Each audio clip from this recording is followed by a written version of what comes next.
My name is Tommy Springfield. And I'm better than you! And on this channel, I present you with the facts. I give you my opinion on the facts.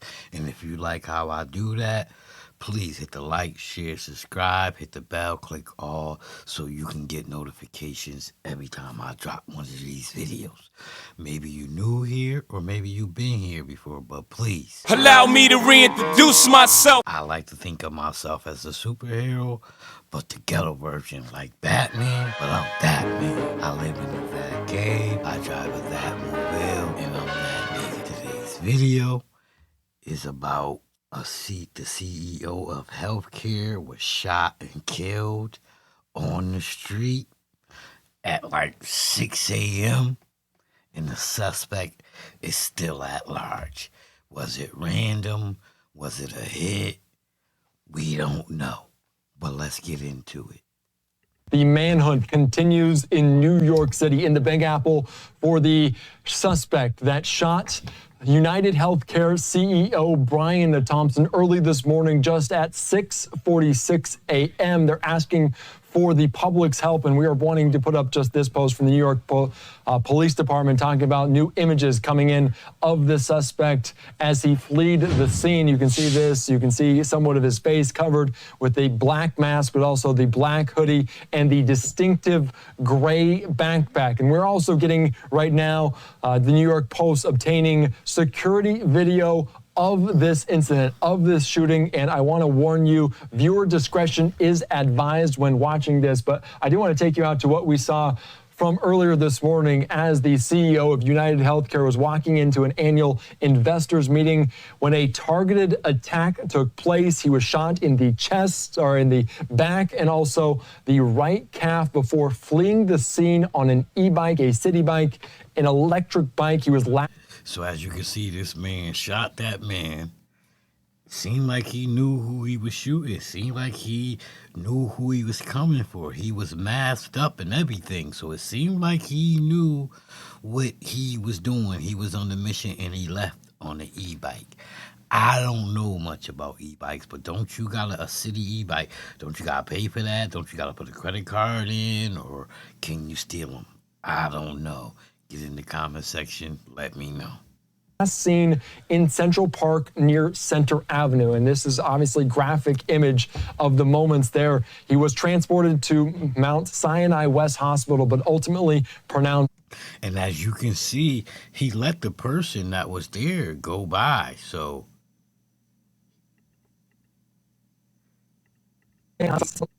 he let that person right there go by. So he was on the mission to get one person.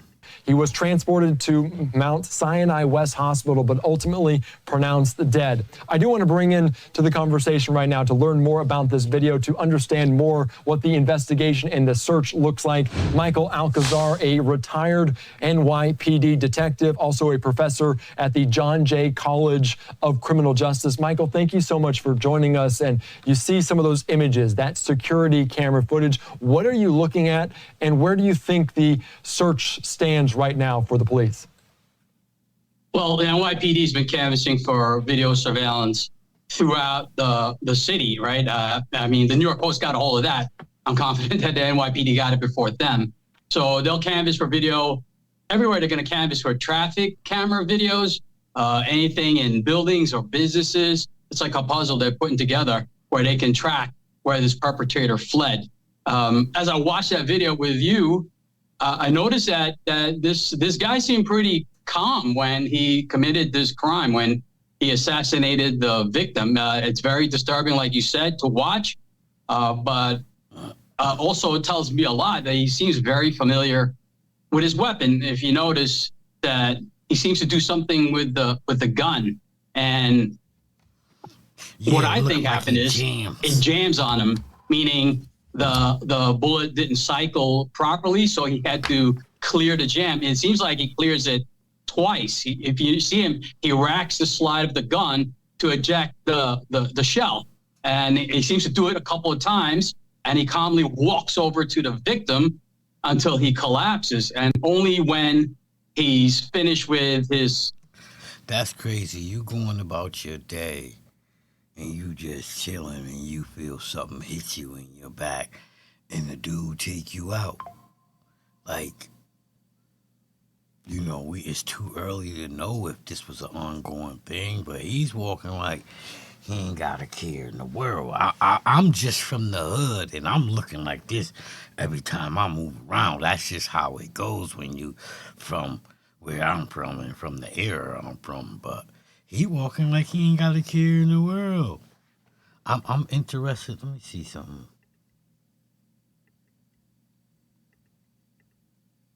Slide of the gun to eject the shell. And he seems to do it a couple of times, and he calmly walks over to the victim until he collapses. And only when he's finished with his... Now, to me, that's kind of weird. Because when they walking down, it looked like that person is already just staring in the corner, just staring in there. That looks weird. I don't know. Once again, if you're from New York and that looks normal over there to you, let me know. Walks over to the victim until he collapses, and only when he's finished with this assassination that he runs across the street. So it's a lot of good information there. I know that I've read that they've recovered 9mm shell casings on the scene, which will have his fingerprints. It'll also help identify the weapon. It'll link it to the weapon if they recovered or when they recover it. So a lot of good information. Yeah, a lot of good information, and a lot of good information when you were reviewing that footage. And I spoke with a former FBI special agent earlier on talking about the fact that they were using two hands on the gun. You also mentioned that it potentially could be jammed. Is that any indicator? Yeah, if you're using two hands, this guy is very familiar with his weapon. He's probably trained at it. It looked like something I would do as a law enforcement officer. I would never shoot my gun one-handed. That's only in the movies. This guy is very familiar with his weapon. I'm sure it's his weapon. He cleared it confidently when it malfunctioned. So that tells me that he's very good with this weapon. All right, very good. And I want to ask you, because you mentioned the 9mm casings and the potential that they have the fingerprints on them. Are those casings indicative of any particular gun, and can you learn something from that? Sure. So not only will his fingerprints, potentially his DNA will be on the spent shell casings, it'll also tell our lab the rifling that on the bullets, like that. I hate to say it, but they're going to recover the bullet from the victim, and the bullet will have rifling on it, and the rifling is unique to the weapon that fired it. So once they recover the bullet and once they recover the gun, that's all for courtroom testimony. They'll be able to link it, identify it as the weapon that was used for this homicide. All right, very good. And that's very interesting, because you see some of these images, and we're not going to put it up again because it is obviously very graphic, very disturbing to see the man, Brian Thompson, get shot and killed there just on the sidewalk walking into this meeting as well. Can you discuss more about what the search will look like? Because you saw a person right next to the shooting. What happened there? We saw a car running to his left before he ran off. What's the search look like, and how expansive is this canvas for the NYPD? Yeah, well, they already hopefully identified that it appeared to be a woman that was a witness right there at the shooting, or she came forward so they could interview her and perhaps get a description of the perpetrator. They're going to canvass the area for any potential witnesses, right? There could be people that use their cell phones to film the perpetrator. So yes, they're gonna track him. They're gonna go to every. Right now, the only thing you got to go on is that backpack, but it's probably a lot of those in New York, because that's the only thing that stands out about them.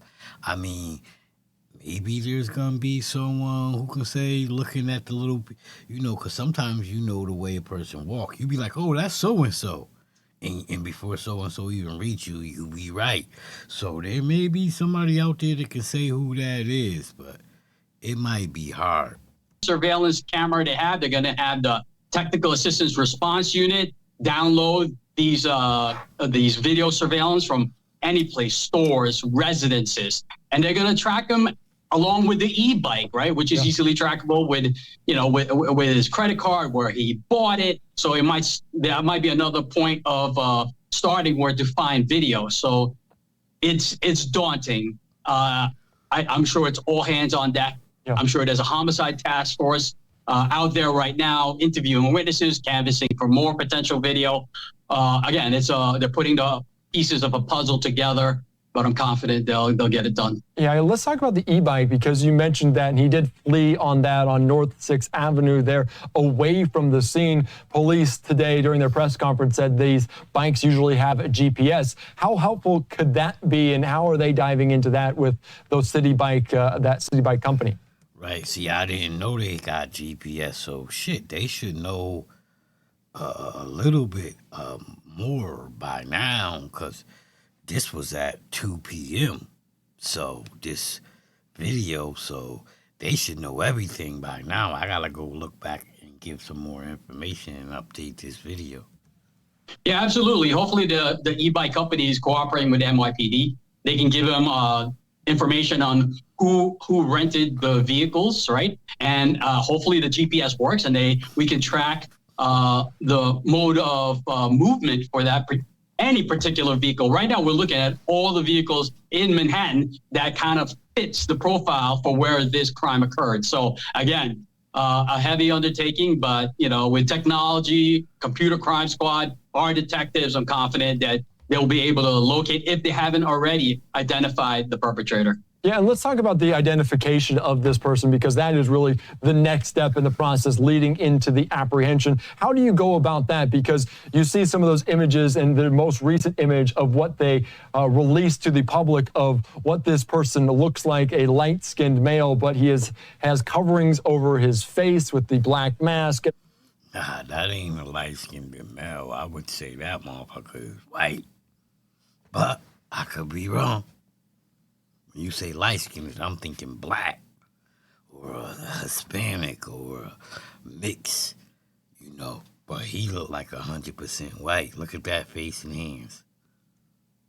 Also the black jacket and the backpack, the gray distinctive backpack. How do they go about identifying a person like this that is clearly trying to conceal their identity? Well, again, we're canvassing for video, so hopefully we recover video of him without the mask. Perhaps, he donned it on before he committed the crime. The NYPD has technology that can identify, partial images if we have him in a database. So there's a lot of... Right. I thought we got technology to figure out who he is, but let's be patient. I'm not going to jump down their throat yet. Maybe tomorrow. Of information and a lot of technology that we can use to help identify this perpetrator, and perhaps witnesses too. Witnesses come into play. We have a Crime Stoppers tip line ready to go. Somebody might recognize him just by his gait or his partial facial features. So they're offering $10,000, I believe. So someone might come through and give information on what happened here. Maybe he discussed it with somebody else before he did it. So people are motivated by money. A lot of people come forward in these cases, and that's very helpful for our investigation. Yeah, the motive still yet to be uncovered, as well as the suspect. And can I ask you, because this was not just a random act of violence. They said this was a targeted attack, and you saw him flee there, last seen at Central Park. Do you think there's any concern in the eyes of law enforcement authorities there that he potentially tried to get away from Manhattan, tried to take transportation? Do you think that's a concern, and how far and how wide can they be searching for this person? Yeah, absolutely. I'm sure they're considering that. They might even have whatever images they have posted by the... Here you have it. The CEO, don't know what you heard because it looked like I had it on mute, but the CEO of Unitedhealthcare, the CEO was killed, and it looked targeted. He didn't harm the other person right there. So he's on the run. So we got a crazy man in New York shooting people. Who ordered the hit is the next question. But like I always say, if you like what I do over here, click that like, share, subscribe, hit the bell, click all so you can get notifications. And if you're a supporter of the channel, much love and respect goes out to you. I salute. And if you one of them haters, cut this shit.